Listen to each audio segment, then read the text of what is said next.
Knock, knock. Who's there? Doctor. Doctor Who? You're tuning into the destination for TV superfan discussion, AFTERBUZZ TV. And now, let the buzz begin. Yeah, we couldn't not do that. Yeah. Come on. The show didn't even do it. They didn't do it in the episode, but Yeah. it's called Knock Knock. Thank you guys for tuning in to the Doctor Who After Show here at AfterBuzz TV. I'm your host, Zach Wilson, and it is time to talk about the episode Knock Knock, episode 1004. I'm joined by a fantastic panel. Yeah. Got Dave Child. We're fantastic. My name's Dave Child. You can find me at MrDaveChild on all the internets or DaveChild.com because my name's Dave Child.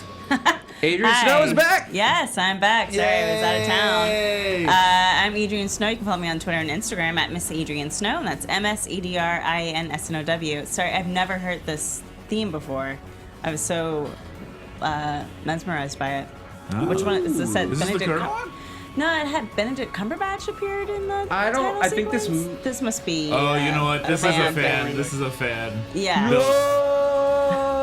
Yeah. This is a fan-made thing where it's like Sherlock, I think, meets. There we go. This might have Yeah. been the one, actually, looking at the we can see the YouTube video that's playing. I think this is the one that they used as the basis for the current theme, like intro, which that is a truth. That is like something that actually happened. A fan just made one with, you know, with the whole, like with the clock Yeah, as you yeah. rotate through. That was a fan creation that the BBC liked so much they basically like bought it off the fan. Oh, that's wow. cool. I'm glad they bought it off of him. Like and not bought just off the like- fan. took Like it. I don't know if money technically changed hands or if it was an acknowledgement or other things, but like they did like use a fan's thing of like fix it up for television, but then like put it to use, and that's what we great. have now. Ooh.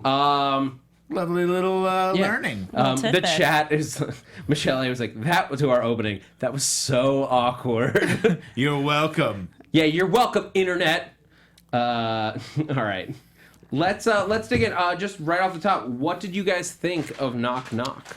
Okay, I'm gonna be honest. I really didn't like this episode.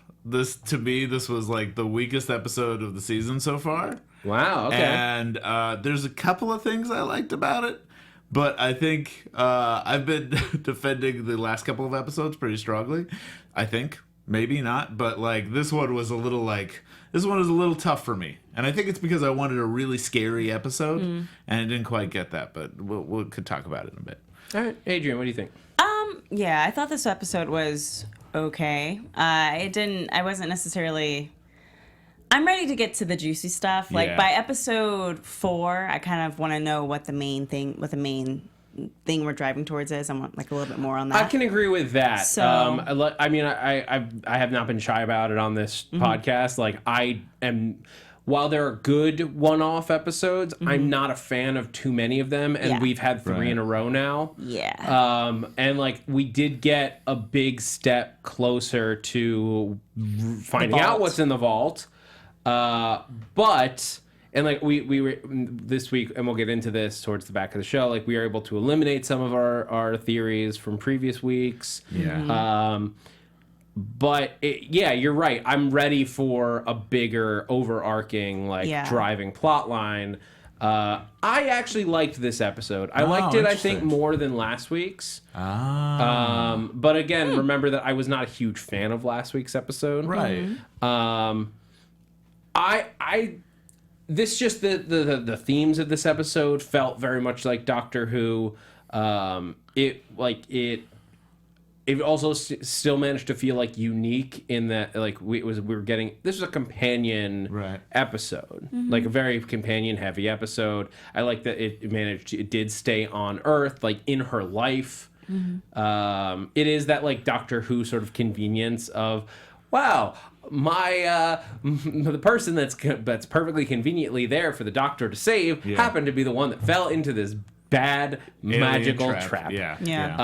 But I feel like that just is a thing where like basically on this Earth, there's just alien monster stuff happening everywhere. Yeah. And the Doctor's companions are just like the only ones that get saved. Yeah, it was like a little bit kind of like a Russell T Davies type of feeling. It was nice to see that nobody remembered Aliens because they erased that like almost a decade ago when the entire Earth was aware of aliens. The Doctor Who goes so back and forth on like how aware the general public is about aliens to like within a season it will change without justification. That was the first thing that Stephen Moffat got rid of, because at the end of Russell T Davies' like whole series or run was everyone became aware of aliens. So I think the first thing he did with Matt Smith, I think, was go back and kind of erase that. It wasn't the first thing, but it was a big part of his arc. Yeah. Was that like they had the because they did the alternate timeline thing where like there's no stars. Yeah. Because and Amy then had it went forgotten back. about That the wasn't alien right invasion. away, but it was it was like one of the things that he did. So after that, I think the general public didn't know about aliens. It's just Unit. Right. But like again, we've still had big major things of aliens. Oh, right.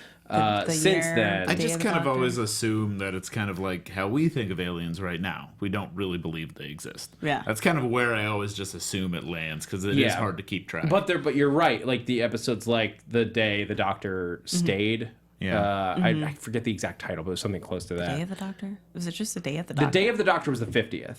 Yeah. But wasn't that also the big Zargon. The Zargons were a very publicly acknowledged thing last season. Yeah, that's right. That was not in the Day of the Doctor, but the Zargon invasion and inversion two-parter from last season. Yeah. The general public has opinions about aliens on Earth. So. Regardless. Right. Yeah. What I did like about this episode was that they set up. They're really strong with the theme of student and teacher. Zygons. Yeah, My bad. Zygons.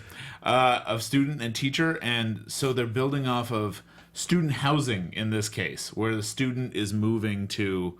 All the students are moving into like this one big shaky house. There's even a line that Bill says, which is just, it's an old creaky house that a bunch of students live in. This is what usually happens. There's nothing really creepy going on. And also it's building off of the premise of a haunted house, that it's like setting up this like haunted creaky house. And that's the stuff I was like, ooh, this is gonna be fun. This is we're gonna dive into it. Things I didn't like was we got introduced to 5 new characters. And you didn't care about any of them? Rapid fire. And I have no idea who these new characters are or really a sense of who they are. And they got introduced through a montage that felt like it just felt like this episode kind of feels like it's one of the Doctor Who spin-off shows and not Doctor Who It did have a proper. class sort of feeling about it. It felt like class, or it felt like Sarah Chronicles. It felt like Sarah all Jane. those Sarah Jane Chronicles. But like I didn't hate that about it because we were entering into Bill's life, and this is a very different. She's a very different companion from everyone else in that over her arc, she's not traveling with the Doctor. She's just living her life, and the Doctor is there. Right. Well, Claire kind of had that for a while as well. Occasionally, but like I think throughout, like over the course of the season, we saw her traveling with him much more frequently. But with Claire, we built up, and even with Rose, we built up like these additional characters that were kind of, we get to know. We see a family that we meet, and we see love interests that are back at home that we kind of meet and learn to know. These are just like a bunch of characters she doesn't even know. Yeah. And that's how we meet them, is like, and it's hard to. She knows Shireen, but she doesn't know anyone else. Yeah. I mean, you do improv as well, and you know that the worst thing you could do to start off a scene is have 2 people who don't know each other. It's like, it's really helpful to have established relationship like right away. I mean, you can still start off a scene in improv with people not knowing each other, but it's a bigger payoff if even in the middle you discover that they know each other. Them getting to know each other has to. If you introduce up top that they don't know each other, them getting to know each other has to be a motivating force of whatever's going to happen, because that is a big thing Yeah. when That's 2 true. people enter a situation together. And that doesn't really happen in this episode. They're just kind of there. Yeah, I got the sense feel that like, she knew Shireen. Shireen, yeah. But I think that was the only one that she seemed to have a previous relationship. One of the other dudes, I think it was Paul, was the tall dude who was like trying to flirt with her. That was a weird thing that I didn't think needed to happen. It didn't need to necessarily at first. However, I did have respect for him when as soon as she like was like, I'm not into you, he just like immediately like backed off. I thought it was a weird beat because she had to say, because I'm into women, and then it was that, oh, okay, well, I never would have stood a chance, because it seemed like he was going to resist until she said that. And I was like, that wasn't really necessary. I think if she said, I'm not interested, and he was like, oh, Cool. okay. Okay. All right, I would have respected that more than yeah, having that second beat of him being like, oh, awesome. The one thing about You're just him, gay. it's like the one thing is that one little rhythm was enough for me to know who that guy was. And that was the thing. It's like I got that guy's character. Yeah. They did more with him than they did with everyone else. And yeah, like who was Felicity? She really loved music. That's all I can tell about Felicity is when they started playing music, she was like, yeah! Oh, yeah, she was like that quiet little meek girl that doesn't really want to talk, and then somebody put on some tune, she's like, all right, let's party! Yeah. I just feel like they've done better jobs in the past of developing those one-off characters. Even when it's not, I mean, usually you get a two-parter. So when we get two-parters with characters that we know are going to die, that's nicer. Like, I'm trying to think of the one where... Okay, well, Silence in the Library. That was one where you kind of knew all these people were going to die by the end of it, but at least you got to spend 2 episodes with them, kind of getting a little bit more about them. Yeah. And they could have just had it be 2 people or 3 people, and they could have done more with that than having it be 5 additional That's people. fair. This sort of like, we were talking about it a little bit off the air. This episode had the structure of a horror movie in like the pacing of when people get taken and how they get taken and like the running, but it wasn't really scary. It wasn't scary, and I felt like it felt like it was trying to be a horror movie, but all we saw was doors closing and screaming. And the best part was when Pavel, who's the DJ guy, he gets stuck in the wall. Like, getting stuck in a wall is always a horrifying image for me. I still have nightmares of oh god, what was that show? Jumanji? No, Jumanji. That was the floor, but there was a show in the early 90s, Punky Brewster, the Halloween episode. I know this is still getting nightmares over. All right, I'm gonna let you. A kid getting stuck in the wall of a Punky Brewster thing, and it still haunts me. So that was the scariest part. But it doesn't have a lot of suspense for when it happened or even leading up to it. They walked in and it felt like he was stuck in the wall. I don't know. It just felt like it could have been scarier. We also had a scary looking monster with the daughter / Mom. I didn't think of her as scary. Well, when we first saw her, I thought she was scary. When the thing crawls out of her mouth, that was a little freaky. But that was creepy. bugs, But like I wasn't jumping ever back. scared of that character. It never felt threatening. Right. But even the bugs were not scary to me. They were kind of cute. They had like little glowy flashlights. Yeah, they had little glowy on the front. It was like the tickle boppers. I thought the microbots from the Smile episode were a lot scarier because they were just a storm. Oh yeah. Because those things could kill you in a heartbeat. Yeah. So I was anticipating a really scary episode and really suspenseful, and you did get the creepy landlord. The creepy landlord was fun. What did you guys think of David Suchet as the landlord? He was creepy. I don't always need that kind of. I wish that they had done like the "Are You My Mommy" with him and his mom. Right. So to kind of have that, because that was a creepy beat, like throughout the whole. You wanted him to say, "Are you my mommy?" I wanted her to say, "Are you my daddy?" and just make that full circle for me. But no, I think it was something where what I liked about that episode, and there was similar themes with that, with like the nanobites and everything, but that it was just kind of creepy. That it was just kind of unknown, and I didn't get that moment to feel the unknown of the creature that was in the wall. They kind of like told you pretty quickly that it was these bugs, and then you learn pretty quickly that he's inverted the relationship so that she thinks that she's his daughter just because he's 8. And then it was the creepiest thing about it for him, about him to me, is that the 70-year-old man gave up his life to take care of his mom. To take care of his wooden mom. Yeah. I was like, mommy really? issues are always kind of creepy. Look, it was a pseudo Norman Bates situation. Yeah, and they could have gone further with that. I felt like they could have been think so, creepier too. for me They in that an aspect. Yeah, they could have leaned into it more. Yeah, and they should have stayed dead. Yeah, well, that's a big problem. So that's one of the biggest things that I think, like, the big debates and chat. I especially want to know what you guys think about this specific point. The last minute saving throw to get all of the characters back. I sort of knew it was coming based on the tone of the episode. Mm-hmm. Yeah, It didn't surprise me that they came back, only because they killed everybody. Right, but that tone was why I wasn't very happy with the episode, because it didn't feel like it was the type of episode where people were going to be killed. And I loved in the second episode, the fish one from yesterday, the third episode actually, was that we see a kid get killed. We see a kid get killed and he never comes back, and that really heightens the stakes of the whole show. So to follow that up with another one where everyone gets saved with a real big Deus Ex Machina.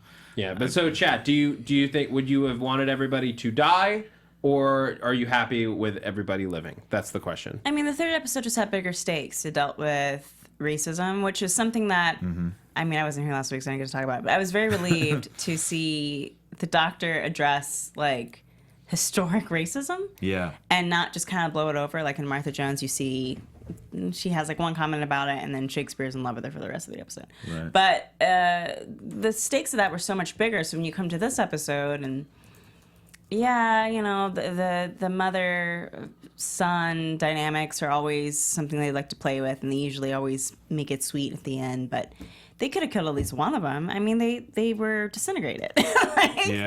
Literally, the bugs came over him, and then he disappeared. Also, I didn't get a feeling that like they really wrap up the story. Like at the end, the whole place gets disintegrated. Are the bugs dead? It didn't look like it. Looks like the bugs are still around. Yeah. They just took apart the house. So now the house doesn't exist, but the bugs are probably still around, and they say, okay, bye. And then they leave, and it's one of those things where I'm like, this doesn't solve it. The same thing kind of happened at the end of Smile, where it's like, you're not quite solving the issue. You're just kind of ending, you found a nice endpoint, and then you're leaving. Yeah. But the problem is still there. You're especially not now, because you're not dead. even like going that far away. No. The bugs are still going to be a problem. They'll just move to the house next door. Well, we'll see if those characters, if the 5 roommates return. Yeah, I think that will also change the going forward. That'll change your like opinion of the episode, or at least of the characters going forward. Let's see what the chat said. Unless you have another point on that. I had a point about the characters. Let's see what the chat said about how they felt about them dying or living. Why would they only bring back Bill's roommates and not the all rest? the other people that were killed? I have to imagine there's a like. They were digested. Yeah, they could have at least brought back the 1997 folks. If that's the case. Yeah, I would love to see them come back in tie-dye and bright neon colors. They had the that's pictures. horrifying, too, because they're like, what's my life now? Exactly. Yeah. And they had all the pictures of the 1997 folks, so they definitely could have brought them back. Yeah. Michelle A., this one time, everybody lives. Yeah. I appreciate the quote. Yes. Chloe Butler says, I do not mind. Ken from Chicago says, Doctor Who is a family show. Which is a fair point, to not murder but we killed most of the people in the episode. But it's one person as opposed to all the characters. But it's also a child. Also in the Smile episode, that was complete genocide. They never came back. Kristen says, I'm not sure. Florence says, I don't mind them living. Jacob says, morbidly, yes. So there's a vote for death. I do want to... Ryan Witthausen says, I had no issue with it. Wait, who was it that said this? Ken says, Zach, don't be so bloodthirsty. I think it's me that's being the bloodthirstiest. And Katie, and lastly, I will say, well, there's a couple more votes for happy, but Katie, the last comment, Katie says, I think either way, there needed to just be more. Live or die, either would have felt abrupt. Yeah. Here's another thing they were going to put into development of one of the characters that I found out they actually cut from the script and from the show, is Harry of the group was going to be the grandson of Harry Sullivan, a former companion of the Doctor during the Tom Baker years. Oh. But they decided that people aren't really going to know who Harry Sullivan is, current viewers, so they decided to cut it out. But that would have made it be like, okay, he's part of the lineage, which is an interesting thing to do if you're setting up all these lineage stuff. Y'all making fun of me. And then she calls him granddad. I'm like, they're setting stuff up. She does keep calling him granddad. Crazy. Yeah. Leaning into that crazy We theory. haven't seen who her dad is. We've only seen the mom. Right. Also, I think it was kind of bad at this episode too, because the last one ended with the vault, the knocking on the vault, and then this one's called Knock Knock. So you're like, oh yeah, this is gonna be about the vault, and then it isn't. And then I also found out it was originally called the Haunted Hub, was the initial name of this, and they changed it to Knock Knock to even be more, to be more like us thinking that they're gonna keep setting up the vault. You know, this would have been a good episode 7. Like, where you need a breather. Yeah. Yeah. Like, because see that. we're going to have another one-off episode next week.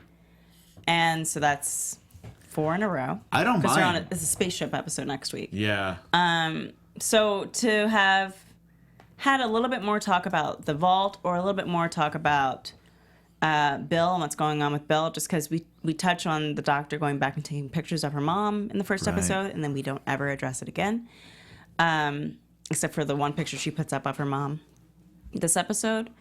That would have been nice, because I recall, what was the elevator or the child where, Oh, right. Through the... it was like the child, he would go into Fireplace? the little dollhouse. And the dollhouse became real. Oh, I know what you're... That was like an episode 7. And I remember really enjoying that episode, because up until that point... This is the 11th Doctor with Amy and Rory. We've been doing so much with like their storyline, so to have that breather was nice. And it makes me a little nervous that we're getting front loaded with so many one-off episodes that the back end's going to be so much about the Doctor, Right. and then I won't get a breather. That's true. And I personally like all the one-up. And some people in the episodes. chat, like Ken says he prefers one-off episodes. Yeah. I do too if they're done really well, and they could be the scariest ones. Like I kept thinking of the Minotaur one from like... It was a great episode. That was a great episode and scary. And it The had... one-off episodes can be individually the most memorable, for sure, but serialized Doctor Who, for me, is Doctor Who at its best. Yeah. Right. That's the key difference, is that, like, yes, I remember Blink really well. I remember the Ghost, the library episode very well. But I remember everything about the Silence arc from from seasons 5 and 6. Yeah. Right. And I will rewatch those like seasons in their entirety because of that arc. And that's what I want to get more of. Yeah. And so far we haven't gotten anything but those little vignettes of the bites. vault. Yeah. So And that's we'll my see. only thing. If God Complex. That like- was the Minotaur. the Minotaur. Right. Season 7 started off with all one-off episodes. Like the first episode was about Or was that Rory, the doll episode? Rory Whatever. and Amy's divorce, and they reconnect. And then 2, 3, and 4 was all one-offs. And I remember being like, you gotta give me episode 5. like I need a break from these one-offs because I'm not gonna remember any of these. So I think it just has to be a really good balance. Like if you can tie one-offs into the series, or if you can go back and forth, that's easier for me than simply, even if it were all serialized. Like when we started last season, oh my god, that was 2 years ago, and it was all about the Daleks, and then we never revisited the Daleks. I was kind of like, oh, well, Yeah. you could give me more. All right, chat. I know Silence in the Library was a 2-parter. Yeah. Calm down. It's still a standalone. It was. Well, it also isn't because Well, of Rivers. But it was originally supposed to be a standalone, and then when Moffat took over, he decided to continue the story of Rivers. Of Rivers. Yeah. You had to, sort Yeah. of. Yeah. I mean, I think that was always designed. didn't All right. have to, Maybe not the but best yeah. example. Fine. Fine, Well- panel. Fine, chat. I get I'm it. agreeing with you. I'm All like, right, well, he didn't have let's to. go back to this episode Yeah. though, because basically the chat is just like calling us out on all of the titles that we're missing. Where we're just like talking about, we're not like naming episodes. We're just like talking about what happened. Yeah, my brain is. It's fair. There's way too many episodes to know all It's the a time. decade of Doctor Who. What did you guys think of specifically just the Doctor in Knock Knock? I kind of, there's some good Doctor moments. I really like the moment when he explains being a Time Lord, and I still like that, where he's still teaching her exactly who he is. I still like those moments, even though they might be a little tired for long Doctor Who fans. It's still nice to see. And I especially found it interesting when she asked about regenerating, and he felt very uncomfortable, and he felt like he didn't want to talk about it, which makes me feel like he kind of knows what's on the horizon, which might actually play into maybe what's in the vault or something. That like his next regeneration is going to be somehow... I think he just knows he's going to dangerous. regenerate soon. Not necessarily if it's going to be dangerous or not. It just, whenever regeneration is kind of on the horizon, It seems like he knows. Yeah, the Doctor often feels kind of sad about it. This Doctor is mentally, at the very least, if not physically, extremely old because of the like pocket dimension loop thing The that was billion happening. year, Yeah. So, you're right. He probably knows that like a regeneration is due. coming, especially if it's connected at all to to this Doctor's return to the 50th, to the Day of the Doctor Time War big battle, because we know that like we haven't seen. That could happen off screen. We haven't seen 12, who I say for lack of a better number. We haven't seen 12 return to... God, it's so hard because he comes in and says all 13. Oh, my brain. We haven't seen him return to that moment when he comes in and yells, no, all 13! But we know that he has to. Yeah. Eventually. Right. And the rumors we're going to get that this season. But... I mean, I love the relationship he has with Bill, I think. Yes. Yeah. I was like, does Peter Capaldi like Pearl Mackie more than he liked? Is he like everybody else? And he's like, oh, Bill's like way more fun. But even Maybe we shouldn't have kept Clara around so long. I don't think she was that bad. Even She just like overstayed her welcome. the Sorry. one-off looks he gives to Bill, just in like response, or they just have a better chemistry. Like you feel like he actually has an affection for her. This is Peter Capaldi's Doctor is now shining through because Yeah. he's not connected to a single companion any longer. He is standing on his own, and he's doing a fantastic job while he's doing it. The moment where she's like when she's trying to get him to leave, and you can see in his eyes that like he just wants to stay. He knows something's up.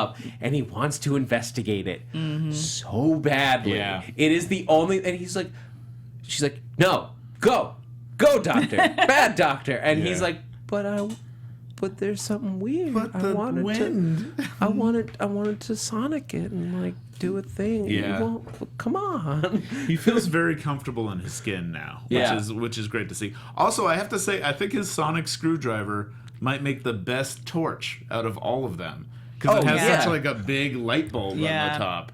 I realized that this episode, I feel like in a competition of which one's the best flashlight in a dark situation, his might win. Jeez, though, it took them 2 years to give him a sonic screwdriver. At work, somebody has the Capaldi's screwdriver, and it looks awesome. And like the toy version of it looks awesome. Yeah, because it really still, lights if up. I was gonna buy one to have, I'm still going Smith. But the Capaldi one looks awesome. I would maybe do Tenet. I'm doing I Tenet. might do Tenet. Yeah. All right. We all have our doctors. To each his own. I just like the claw effect. The Like claw? when 11, so when it shoots out and it like has like the four thing. yeah. That is kind of cool. It's just like there's something about that. I'm just like, that looks cool. Yeah. It's the action. Yeah. Yeah. I don't even actually Capaldi's doesn't extend. No, it's pretty big though. Yeah. It's big and it's Almost bright. feels like a never mind. The initial drawings of the Capaldi one were the most phallic things ever. Yeah. Like, disturbingly so. Like, you shouldn't have released that, BBC. Just putting it out phallic. there. What are you trying to say about in the practice, doctor? like, the actual Bacon balloon. device looks totally normal. Yeah. It was the drawings that were They're like are you compensating, doctor? No. It's like, I think they just they made that joke. When 10 and 11 met, they were like, right. like he takes out his and his finger, it's like, oh, somebody compensating for something. Anyway, yeah. Yeah, he just feels so comfortable, and he also had that moment where he's like casually mentions he stepped in for Quincy Jones's bassist. Yeah. That's such a random, delightful moment. I was like, I forgot what creature he said. He said Quincy Jones' bassist was was a some very kind of long alien. Oh yeah. title, yeah. That I didn't recognize the type, but and like, he didn't know how to cool. play. yeah. But, but even worse, he didn't know how to play the bass. I also like him naming the dryads, just like they're the dryads, and they're like, "Why are you calling them that?" Because I can't call them lice. Yeah. And I just like that that's how he names stuff. It's just the first thing that comes to his head. Dryad, that works. Done. I wasn't Moving sure if he was lying in that moment. I was like, are you just making this up because you don't want to talk about aliens right now? Or on. Right. It could be. I think legitimately he just like, just made it up? yeah. Well, that and he did like 2 seasons ago. Was it 2 seasons ago? He made a big deal of naming the 2-dimension creatures. Oh, right. Oh, Jeez. the flat ones, yeah. Oh, The graffiti one. They're going to get on us about this. Well, they'll get You know us. what we're talking about. yeah. Stall for a second. So, I'm curious about if we're building a The Bill's mom. I name you the Boneless. oh, there we go. Cool. That was such a simple name. Yeah. I didn't even need chat for that one. Seems the obvious answer. I am curious that they're building up Bill's mom like a lot. They are. So I wonder if it's just like, but they did the same thing to Clara's parents. yeah, and also this was a mommy episode. So it ended up being a mommy episode. So talking about her connection to her mom is a nice little like build to what's gonna foreshadowing to the relationship. I still think they're related in some way because Bill has no other people. And usually when a companion has no other people, they have some type of strong connection to the doctor. Yeah. If it's Clara, it's that she's the one who goes back in time and saves the doctor, even though I wasn't crazy about that. But like there's always some type of like stronger connection to it. Because we did hear a little about her parents, but it wasn't like we really got to know her parents like we got to know Rose's parents, you know. The dad is suspiciously Martha. absent Amy, yeah. of all the pictures, but it would kind of feel But she's real also weird, right? She wasn't she adopted? Was she ended up adopted? being a foster kid because we I see thought we she meet was her. just a foster kid. Oh, Yeah. maybe. That's my understanding of it. I don't know who. I'm forget. trying to remember who that woman was that she was It speaking was her to. foster mom.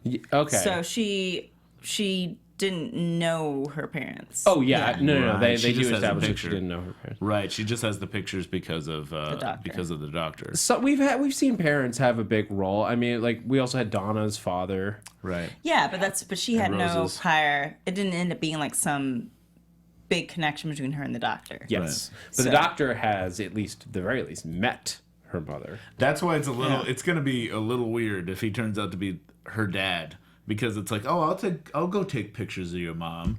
Oops, I created. No, I'm pretty sure like- that's not what happened. Yeah. Taking pictures of the mom, then they make Time Lord love. My brain just exploded. Well, Nardole. Nardole.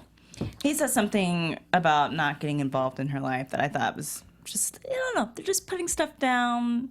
I'm kind of picking up what you're putting I down. can't wait till this happens and you get to be so victorious. It's going to be great. And I'm going to glow. Well, the chat, Tyler C is like Bill called the doctor grandfather. Yeah. I.e. Susan.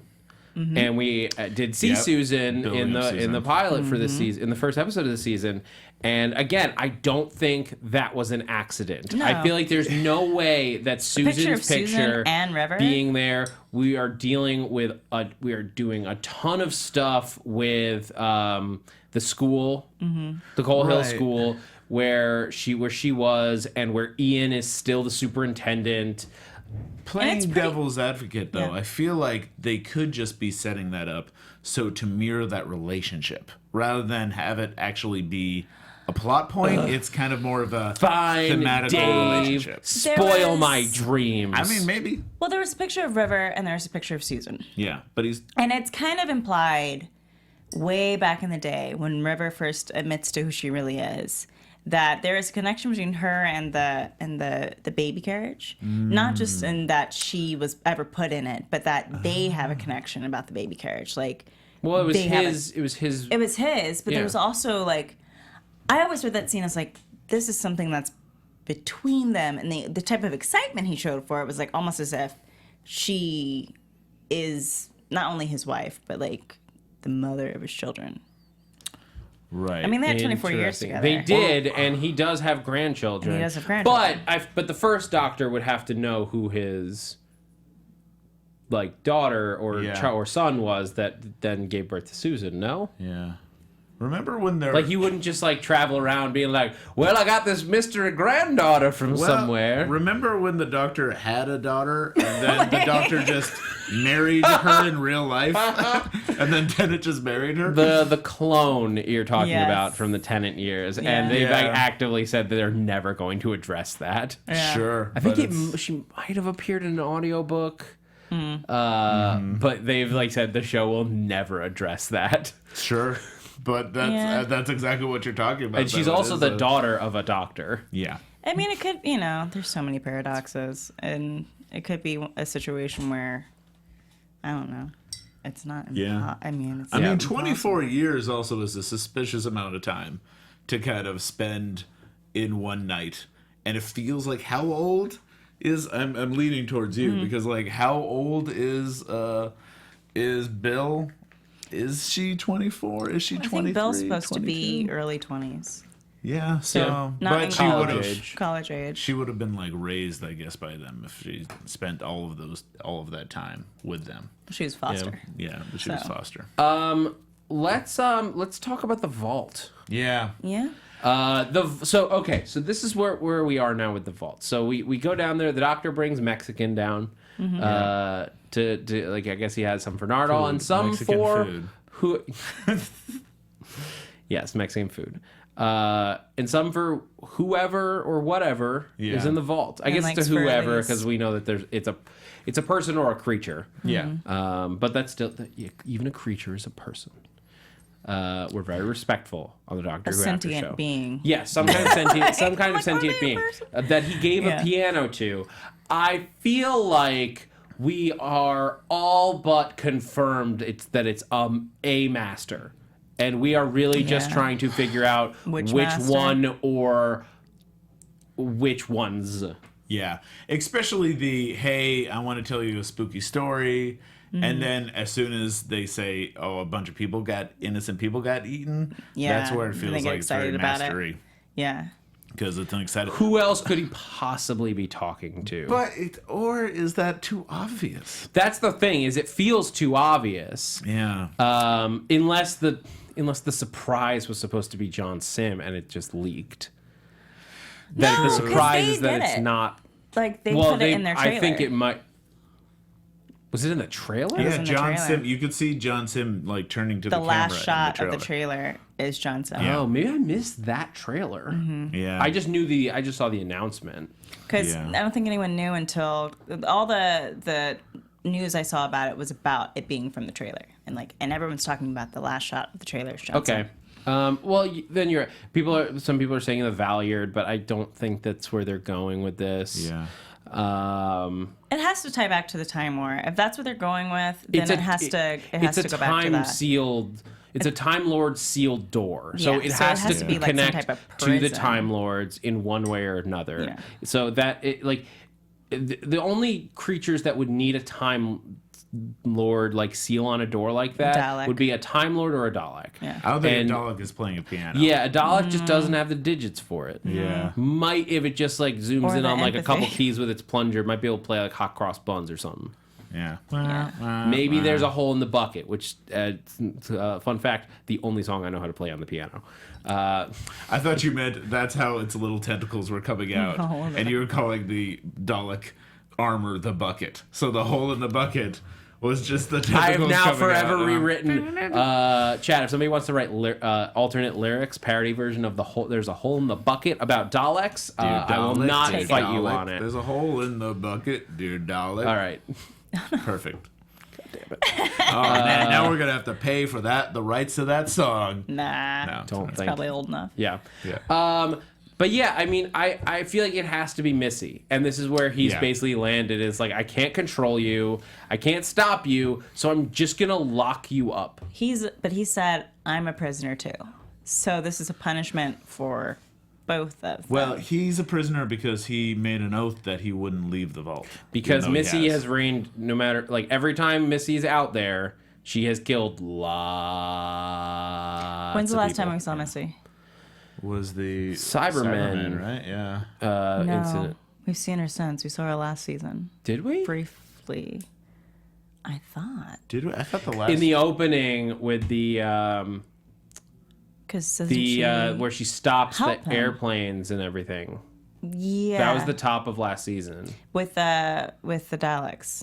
She Right. aided him and Clara. Yeah. Clara. But with the she Daleks. got captured. I honestly don't remember. She just kind of fell off. I never saw her again. Because that was something Yeah. that's why I got really frustrated with those episodes. Because I was like, oh, what happened? Yeah. Like, that's just done. She's off screen, I think. Well, she had because that was after the fake death. Yeah. Daleks So- on Skara, the chat's Yeah. helping us out. So yeah, she's due for a comeback, and maybe she just got captured and is in the vault. Yeah, she could have gotten very captured. The Time Lords could have captured her. Again, this could be John could've- Sim Master in there who Yeah. was imprisoned. Although John Sim Master has to eventually turn into Missy. Yeah, regenerate. Right. That's his fate. So I don't know unless how they're that doing would work. the backwards regeneration thing, which is I was thinking they were maybe gonna do. Has there Reverse. been other than the 50th, has there been any established canon to justify that? I'm only saying that because when we do see in the trailer, John Sim, he's in front of what looks like a regeneration kind of glow. So Interesting. he has kind of this golden glow, right? Right? Am I No, wrong? Well, it's but, just like a backlight. I think. Okay. But if that's the case, like, it could just be that we're going to see the birth of Missy. Right. The true. Doctor has run into a version of himself in the 50th that was an older version. Yeah, It was implied that it was an older version of the Doctor who decided to take an old face again. Yeah. So I don't know if. It's played by Tom Baker. Yeah, so I don't know if that's something that they're going to do with Missy. But they made it pretty clear that the two masters would meet face to face. So this is not something of a reverse regeneration. It's something of timelines crossing. Yeah. So, Which the master would definitely do. Yeah. Especially the John so Sims maybe master. it's that the Doctor... Oh! Maybe it's just the fact is the Doctor knows that the John Sim Master is out there, released, out in the world, Yeah. because because Gallifrey popped back into the universe, which Maybe. puts him back in this universe, and he is mortally afraid of the potential destruction if there were two masters working together. So when does So he he become... locks Missy away because he can capture her. Oh, time paradox. I'm like, so Maybe. when does he become Missy? Like, oh my God, I don't He just understand. knows that he will eventually become Missy, but he still can lock Missy away in the meantime. Yeah. We also don't necessarily know. I mean, yeah, never mind. It's 2017. Never mind. All right, let's move into some of officially. Let's move into predictions territory. AfterBuzz TV predictions. My prediction is that it's Missy behind the vault door. I still think it might be neat if it's like the Doctor or something, or a form of the Doctor, because I feel Well, that like, would be the Valyard. yeah, because or I'm not very sure. I don't know very much about the Valyard, so that's It's like the older Doctor Who stuff that I can look up. yeah. But I think it would be nice if it wasn't the Master, whatever it is, because they keep building up, or Missy, because they keep. It just seems like the obvious choice. I'll be happy if it is, but I would be kind of happier if they surprise us. which I hope The Valyard, just reading right off of TARDIS.wikia. Sure, go ahead. Because I didn't want to get it wrong. The Valyard was the distillation of all that was evil in the Doctor, and a composite of his every dark thought, created by the Time Lords using black operation technology. Cool. So did the Valyard look like the current Doctor when the Valyard came out? Or was it like a... No, it was played... the Valyard was played by Michael Jaston, the actor, in his initial appearance. Okay. Can we not? I don't want to do that. I'm already dealing with that on The Flash. Right. I'm like, I don't need another evil version of anyone. Yeah. I mean, that's a sci-fi trope. That's like put a goatee on them. The implication with the Valyard is that he is a regeneration of the Doctor that came somewhere between 12 and the final. Was the wording. So thank you to G1X Rider for that one. But that's the phrasing. So like, everyone has always assumed that would mean that it would have to come between 12 and 13, but we know that that's not the case because 12 and 13 was technically Tennant and Smith, or depending on your counting, Smith and Capaldi. Wait, what? The War Doctor really messed up the numbering. Oh, right. Can't we just count him as a Tennant number? cheating and using 2. Can we just count the War Doctor as a number? And so no, because Capaldi's everyone refers to Capaldi as 12. Like marketing, everything about them calls him the 12th Doctor, and that's why so you can't. This is why Moffat made this a mess forever. It's a mess forever. Yeah, it's always gonna have an asterisk. Yeah, it is forever. The number of Doctor is forever confusing because of the War Doctor. Then I would just to be different, I would like to say it's the Valyard in there because it would be kind of cool if he's trying to hold off his evil self from coming out. Because he knows that's what's coming up next. Somehow, I don't know how that does fit with him being happy with a lot of death. Yeah, it also fits with the Master, but if it could be something that the Master will come and let the Valyard out because the Master and especially Missy, who might want to hook up with the Valyard, is kind of comes so that they can be kind of an evil duo. It'll be interesting. It would also be very interesting if John Sim was playing the Valyard. Ooh. Interesting. That the Doctor's darkest thoughts have manifested as the Master. I know they're not going to have John Sim for long. And with that creepy thought... I'm not done. Oh, yeah. You did. Predict. Well, I think we're going to get more about... I just really want to know what's up with Bill.